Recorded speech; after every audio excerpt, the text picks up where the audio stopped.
बिल्कुल देखिए, अगर आप दिल्ली चुनाव को देखेंगे तो जो 5 साल पहले का जो माहौल था आम आदमी पार्टी के लिए, वो इस बार के चुनाव में कहीं भी दिखाई नहीं दे रहा है। क्योंकि लगातार आम आदमी पार्टी का विरोध हो रहा है। जो 10 सालों में अरविंद केजरीवाल ने वायदा किया था, एक भी वादा पूरा नहीं हुआ है। जिस तरीके से कहा था यमुना की सफाई होगी, कि उसमें आराम से कोई भी आदमी जाकर नहा सकता है, लेकिन जब इसी दिल्ली में छठ पूजा होती है तो आप देखते हैं किस तरीके से वहाँ पर झाग ही झाग रहता है, आदमी वहाँ पर खड़ा नहीं हो सकता है। तो दिल्ली को पूरी तरीके से अगर बर्बाद करने का काम किसी ने किया है तो अरविंद केजरीवाल ने किया है। आप किसी भी इलाके में चले जाइए, आपको गंदगी फैली हुई नज़र आएगी, कूड़ादान पूरा दिल्ली बन चुका है, सड़कें टूटी हुई हैं। और जब चुनाव नज़दीक आया तो हर विधानसभा की सड़कें मरम्मत कराई जा रही हैं। यानी 10 साल से जनता को पूरी तरीके से बेवकूफ़ बनाने का काम किया गया है। और अब तो ये भी कहा जा रहा है कि अरविंद केजरीवाल भी अपनी सीट हारने जा रहे हैं। क्या लगता है, क्या अरविंद केजरीवाल अपनी सीट हारने जा रहे हैं? देखिए, ये तो एक बहुत बड़ा बहस का मुद्दा है कि हारने जा रहे हैं, नहीं हारने जा रहे, कहाँ मजबूत है, कहाँ अच्छे कमज़ोर है। लेकिन हाँ, कुछ मुद्दे इन्होंने गिनाया, जैसे कि अरविंद केजरीवाल ने कहा था कि 2024 तक हम यमुना में डुबकी लगा देंगे। तो एक उनका जो काम जिन्होंने वादा किया था उस पर पूरा खरा उतर नहीं पाए हैं। तो कहीं ना कहीं इस पर पब्लिक का खासा नाराज़ तो है ही। और आप अगर देखें तो जगह जगह पे कुछ काम जो अगर पूरे स्टेट लेवल पे देखेंगे तो बस फ्री हो जाए, बिजली हो जाए, पानी हो जाए, उस मामले में बहुत अच्छा काम किया है केजरीवाल सरकार। लेकिन बहुत सारी चीज़ें अगर देखा जाए, सड़कों की बात, गलियों की बात, नाले की बात, तो आप अगर कुछ क्षेत्र में जाएंगे तो बहुत बुरा स्थिति दिखेगा आपको। तो उस मामले में पहले जैसे कह रहे थे कि जितनी सीटें पिछली बार लाया था उसके हिसाब से इस बार सीटों की संख्या तो कब बिल्कुल होगा। क्योंकि इस बार वो दावे कर रहे थे कि 70 के 70 लाएंगे जैसे पहले बार हुआ था। लेकिन दिख रहा है ऐसे ज़मीनी स्तर पे कि इस बार कड़ी टक्कर रहेगा बीजेपी से या फिर अदर पार्टी से, किसी से भी सीटें कम हो सकती है। लेकिन जिस तरीके से अरविंद केजरीवाल ने बस का किराया फ्री कर दिया है, बिजली फ्री दे रहे हैं, एक बड़ी आबादी होती है जो झुग्गियों में रहती है, जो ज़्यादा तादाद में, तो ये वोटर जो है वो तो अरविंद,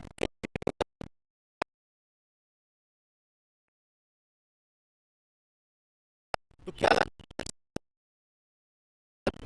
देखिए, कामयाब हो पाते हैं या नहीं, ये तो आने वाला जब जिस दिन चुनाव होगा उस दिन पता चलेगा। लेकिन जिस तरीके से फ्री की रेवड़ी अरविंद केजरीवाल बांट रहे हैं, जो इस देश का टैक्स पेयर है, जो टैक्स अदा कर रहा है, उसके पैसे से आप ऐसी तमाम चीज़ें कर रहे हैं कि वो चाहता है कि उसको दिल्ली में अच्छी सहूलतें मिलें। लेकिन वो सहूलतें कहाँ मिल रही हैं? कि आप 5 साल तक सड़कें ख़राब रखें, लेकिन चुनाव आए तो आप सड़क ठीक कर दें। 5 साल तक किसी को पानी ना मिले, कहा गया था कि 20,000 लीटर पानी आपको मिलेगा, लेकिन 20 लीटर पानी नहीं मिला, 20 बूंद पानी मिले दिल्ली वालों को। दिल्ली वाले तरसते रह गए। आप गर्मी आ जाएगी, इसी दिल्ली में कहीं भी घूम जाइएगा अपना कैमरा लेकर, माइक लेकर, आपको दिख जाएगा कि दिल्ली वाले कितने परेशान हैं। तो अरविंद केजरीवाल ने जो कहा है वो पूरा नहीं हुआ है। अब वो लगातार वादे पे वादा किए जा रहे हैं। तो अब सब तो यही कह रहे हैं कि प्रधानमंत्री नरेंद्र मोदी की तरह कहीं उनका वादा ना हो जाए कि 15 लाख नहीं आया, 2 करोड़ रोजगार नहीं मिला। अब वो कह रहे हैं कि अगर हम जीत कर आते हैं तो जो छात्र हैं उनको 50% ऑफ दिया जाएगा दिल्ली मेट्रो में, और दिल्ली बस में पूरी तरीके से फ्री होगा। यानी पूरी तरीके से चुनावी वादा और लुभावने की कोशिश कर रहे हैं। क्या अब दिल्ली की जनता उसमें फंसेगी या नहीं, ये देखने की बात होगी। लेकिन बदलाव तो तब होता है जब दूर दूर तक कोई ऑप्शन हो। अगर 70 में 67 और 70 में 62 सीटें जीत रहे हैं तो बदलाव के लिए तो कुछ उम्मीद ऐसी तो नहीं लग रही है कि कोई करिश्मा हो जाएगा कि जो जिस पार्टी को पिछले चुनाव में 0 सीट थी उस पार्टी को 35 से ज़्यादा सीटें मिल जाएंगी। लेकिन आम आदमी पार्टी किस बिना पे आई है या किस बिना पे आना चाह रहे हैं? काम बोलता है कि उनका नारा है, ठीक है, काम बोलता है या हमने काम किया है, चाहे शिक्षा पे वही हो, कहते हैं हमने गरीबों के लिए काम किया। तो अगर देखा जाए तो अभी आप कह रहे हैं कि 2100 रुपया भाजपा ने देने का वादा कर दिया, तो कहीं ना कहीं भाजपा भी तो लुभा रही है ना। 2500 रुपया कांग्रेस देने की बात कर रहे हैं। तो कहीं ना कहीं सारे पार्टी फ्री करेवड़ी वाला जो एक ट्रेंड चल चुका है ना, तो सारे पार्टी इसी होड़ में लग गए हैं। तो कहीं ना कहीं अगर जनता जिससे ज़्यादा इन्फ्लुएंस हो जाए उधर चले जाएंगे। तो क्या लगता है कि फ्री की अगर जहाँ तक सवाल है तो यहाँ की जो जनता है वो किस पे ज़्यादा भरोसा कर रही है? अरविंद केजरीवाल ने जिस तरीके से जो वादे किए थे फ्री वाले, कम से कम वो तो उन्होंने पूरा किया। तो क्या है, केजरीवाल पे ज़्यादा भरोसा है जनता का फ्री के मामले में? बिल्कुल भरोसा होना चाहिए। लेकिन आप अगर जब जाएंगे दिल्ली के अलग अलग क्षेत्रों में तो साफ तौर पर वही महिलाएं जिनके लिए बस फ्री की गई वही कह रही हैं कि बस तो फ्री हो गई है, लेकिन बस की सर्विस घटिया हो गई है। कि जब गर्मी आ जाएगी आप देखेंगे तो कहीं भी डीटीसी की बस आपको खड़ी नज़र आ जाएगी। ट्रैफिक का बुरा हाल है कि बस की सर्विस ही नहीं हो रही है, फ्री चीज़ें दी जा रही है लेकिन बस ख़राब हो जा रही है। तो फ्री देने से कुछ नहीं होता है। महिलाएं भी समझ गई हैं कि फ्री देकर पूरी तरीके से जो व्यवस्था है उसको ख़राब करने की कोशिश की जा रही है। और जो डीटीसी का एक पूरी तरीके से अपना एक अलग रोला था कि डीटीसी एक नंबर बस थी, बढ़िया उसमें चलती थी, लेकिन आज देखेंगे क्लस्टर बसें दिल्ली में आ गई हैं। उसकी आप हालत देखेंगे, कोई 1 घंटे का, कोई 2 घंटे का सफ़र कर रहा है तो आसानी से सफ़र नहीं कर पा रहा है, और इतना भीड़ है बस में कि आप अंदाज़ा नहीं लगा सकते हैं। तो सिर्फ कि आप फ्री की चीज़ें दे देंगे उससे आप दिल्ली का चुनाव जीत जाएंगे, मुझे लगता है कि इस बार के चुनाव में तो ऐसा नहीं होने वाला है, क्योंकि अरविंद केजरीवाल और आम आदमी पार्टी की मुश्किलें लगातार बढ़ती चली जा रही हैं। जिस तरीके से कांग्रेस पार्टी, जो पूरी तरीके से कांग्रेस पार्टी का वोट लेकर ही आम आदमी पार्टी दिल्ली में सत्ता में वापसी की थी, इस बार कांग्रेस पार्टी पूरी तरीके से जोरों शोर के साथ चुनाव लड़ रही है। और वो कह रही है, उसका साफ तौर पर यह मानना है कि दिल्ली में खोने के लिए उसके पास कुछ भी नहीं है, सिर्फ पाने के लिए है, तो वो पाना ही चाहती है। और सीधे तौर पर ये अरविंद केजरीवाल के वोटों में, जो अरविंद केजरीवाल वोट कांग्रेस का लेके गए थे, अब कांग्रेस उसको वापस चाहती है। तो पूरी तरीके से पुरजोर तरीके से लड़ाई लड़ रही है, और भाजपा, कांग्रेस, आम आदमी पार्टी तीनों तरफ चुनाव हो रहा है और तीनों तरफ वोट बटेगा। इसीलिए अरविंद केजरीवाल और आम आदमी पार्टी को बहुत ज़्यादा खुश फहमी में नहीं रहना चाहिए कि इस बार सरकार बनाने जा रहे हैं। हो सकता है सरकार भी बन जाए, लेकिन बहुत ही मुश्किल है। तो जिस कांग्रेस का पिछले 2 चुनाव से खाता नहीं खुला था, क्या वो कांग्रेस कुछ उम्मीद कर सकती कुछ सीटों की इस बार? बिल्कुल, मैंने आपको वही कहा कि कांग्रेस के पास खोने के लिए कुछ नहीं, सिर्फ पाने के लिए है।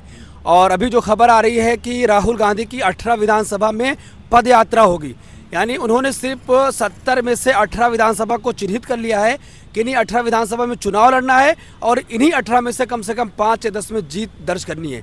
तो अगर 5 सीट भी कांग्रेस पार्टी की आ जाती है, क्योंकि जो उसका वोट प्रतिशत है, जब आप 2019 की विधानसभा में देखेंगे तो कम था, लेकिन एमसीडी में बढ़ गया, तो उसको यही लग रहा है कि इस बार विधानसभा में उसका वोट बढ़ेगा और बड़े मार्जिन से उसकी सीटें निकल कर आएंगी।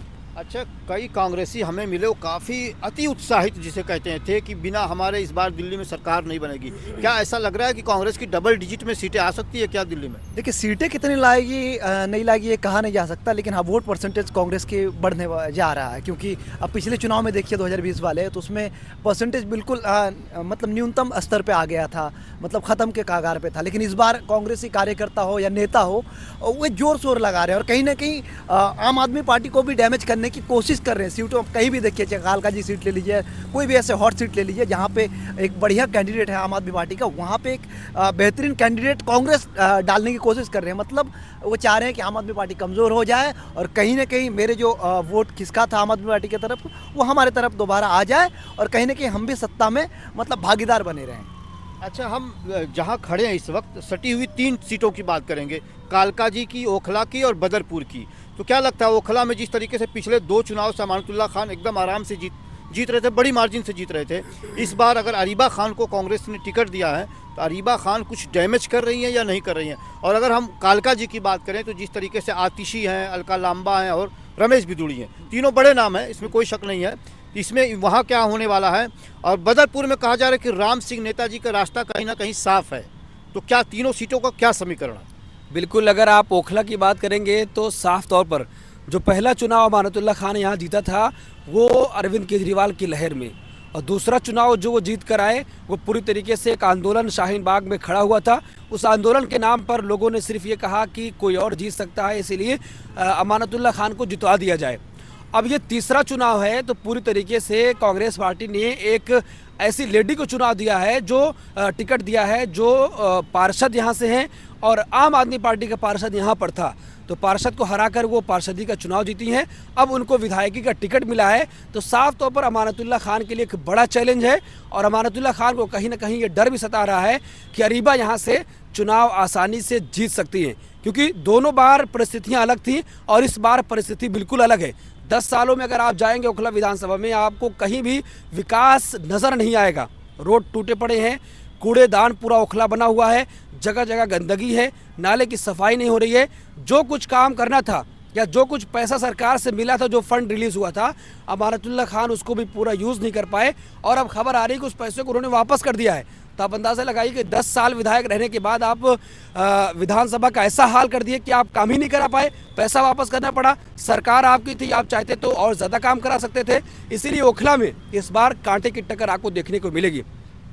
पिछले 2 चुनाव से तो आम आदमी पार्टी को यहाँ बहुत आराम से जीत मिल गई, लेकिन इस चुनाव की अगर हम बात करें तो इस चुनाव में बीजेपी अपनी तरफ वो खुश है, कहीं ना कहीं अंदर खाने उनको लग रहा है कि इस बार हम सरकार बना रहे हैं। तो दूसरी तरफ कांग्रेस पार्टी को भी लग रहा है कि इस बार हम कुछ अच्छा करने जा रहे हैं, क्योंकि पिछले